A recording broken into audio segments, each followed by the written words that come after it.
Hey everyone, welcome to our channel. In today's video, we will talk about how to post on CapCut. So in order to post on CapCut, you will have to be a template content creator in CapCut. So firstly, install and open the CapCut app on your mobile device. And if you are a template creator, then follow this process.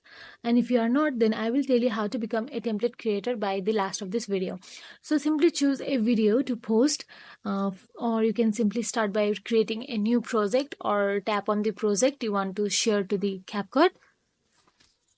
After you tap on it, tap on the share icon available in the top right corner and export it, and there you will get to see share to template option available if you are a template content creator. So in order to be a content creator, you will have to edit regularly on CapCut and you will have to be active regularly, and only they will make you a content creator and they will provide you features to post on CapCut. So that is it. If you found this video helpful, please like, share and subscribe our channel, and thank you for watching.